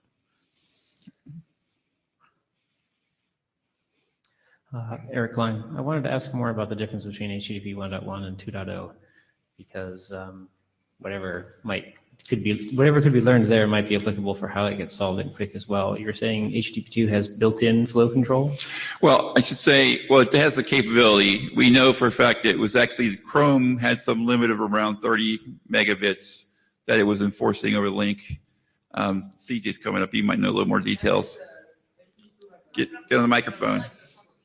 CJ, Chijun Su from Hughes. HTTP2 you have a string level and connection level max receive window size. For Chrome, it is, I think you have for HTTP2, you have string 0, control string, and the other string. For the data string, Chrome current is a 6 megabyte.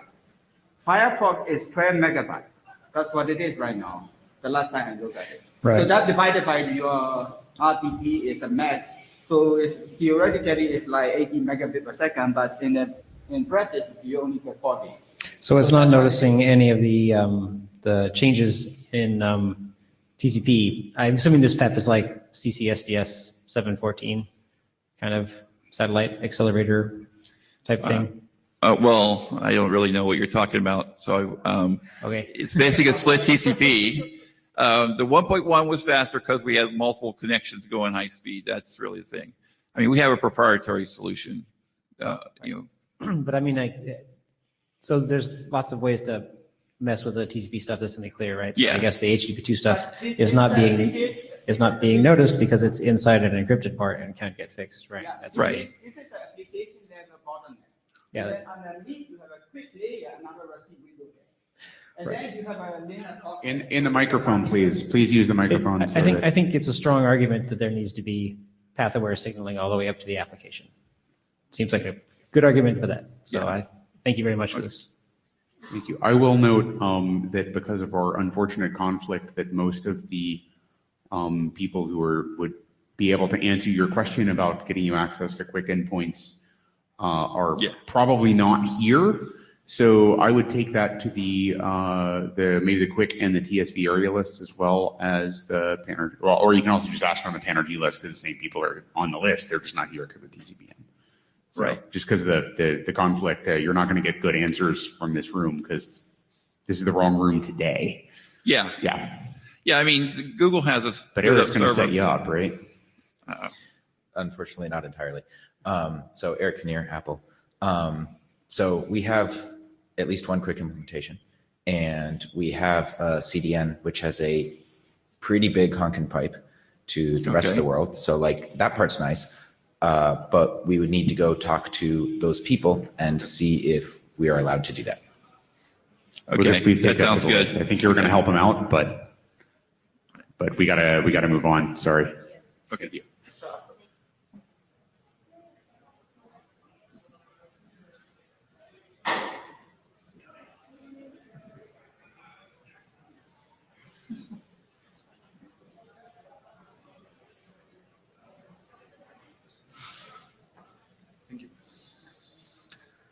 So, hello everyone.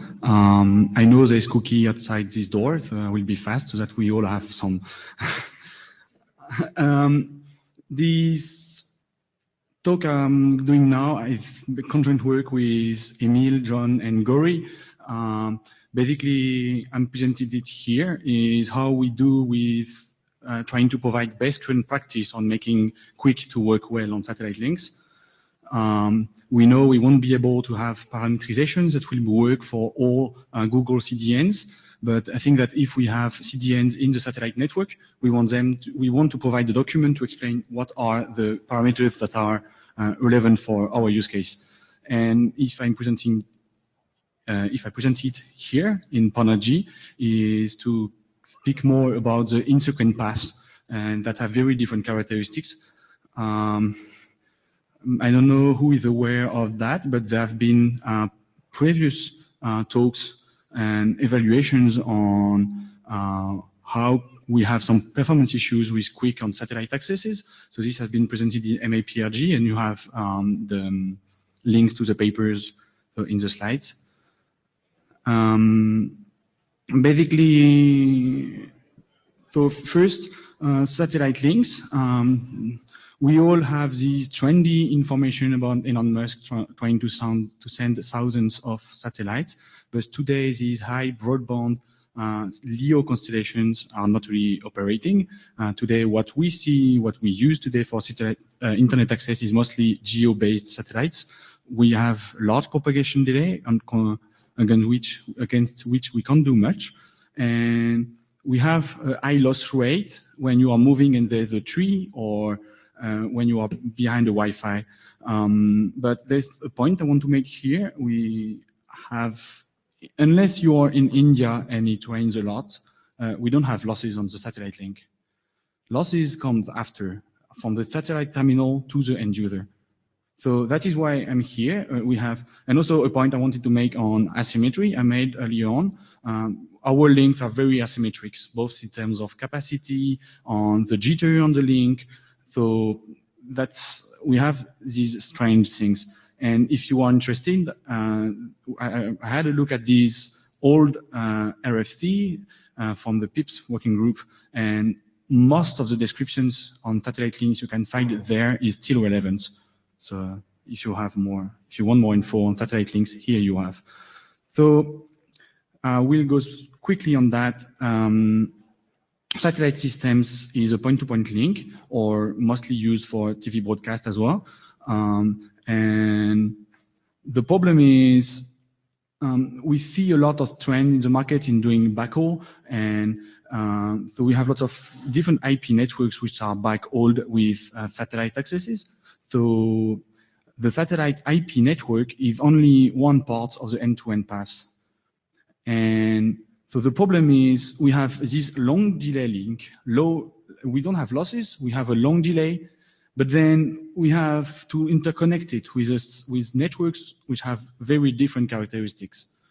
And I think this is why this use case is interesting for this group, because this is somehow a corner case for the internet access. But for our users, this is very important. So we have been thinking on what we can do to improve Quick for SATCOM. That is something we have been starting to think of. We didn't make any publicity for that because we wait for Quick V1 and proper Quick implementations to make clear best current practices. We are not there yet. So just somehow brainstorming ideas we have here at the moment. And I will show you some results on how we can actually tune parameters on what we have done at the moment.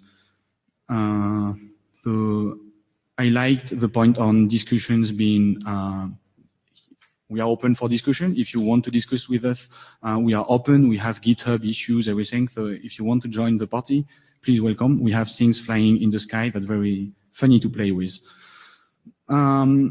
First thing we always think of is initial window. So we have we have been using Quick Go implementation, an old version. I don't have the number in my head at the moment. And so basically we have the default parameterization and we have changed lots of things, and mostly the maximum congestion window and also the initial congestion window. So the first point here is to speak about the initial congestion window, and we have done some tests. So these are the traffic patterns. I don't have time to go deep into that, but we have short files, medium files, large ones, and we play with mix of them. The main point I want to make is we have the RTT of 600 milliseconds on the left, and if you look at the results on here, basically, when you have large files, we have lots of, by adapting and tuning the Quick stack, we have lots of gains. And also what is funny to see that this parameterization does not, we do not have any impact on the low RTT case. So we think trying to think of our poor use case when doing evaluations in Quick may be relevant for everyone. And indeed, we can see that increasing the initial congestion window helps in reducing the downloading time of an object. But people don't like high initial congestion window because they say we are sending bursts of packets in the network, and that is bad. We agree with that. We say that you can increase the initial congestion window if you pace your packets out. So but we also wanted to check whether all the gains we had was from the initial congestion window, but also from all these parameters. And what we have seen is basically we have slightly less improvements, but still we gain a lot by adapting lots of parameters and not only the initial congestion window. So that's work that is going on. We wait for the Quick, so we want to provide best current practice on at least make people aware of our use case when you do Quick parameterization in your CDNs and servers. And if I'm here, it's to speak to you about the losses on the satellite terminal we have. So this is a real satellite gateway. We have a real satellite in the sky and satellite terminal, and we connect two computers. we don't have TCP split solutions. We have a 2 megabytes transfer, and we just induce 1% losses between these two, the satellite terminal and the end user. And what we see from our results on the left, you have the CDF of the page loading time of these 2 megabytes objects. And on the right, we have losses, 1% losses. And we can see that in our case, when you have in-sequence networks with very different characteristics that are not communicated to the server and are not server do not provide anything to mitigate these problems, we have 5 seconds increase in the medium download time. So that's and more than 80% in 80% of the cases, we have 18 seconds increase for the time needed to download an object. So to be fair, we have also considered congestion losses because we know that there are not only losses that are due to the wireless part, but also losses due to congestion in the network. And so to be fair, we wanted to see the impact of congestion on these results. And what we have seen is that we have an increase in the downloading time when you have congestion, but it's a very less important magnitude than the Wi-Fi losses. So in short, this is an early work on quick parameterization. We have a draft. Collaboration is welcome if you want to help us.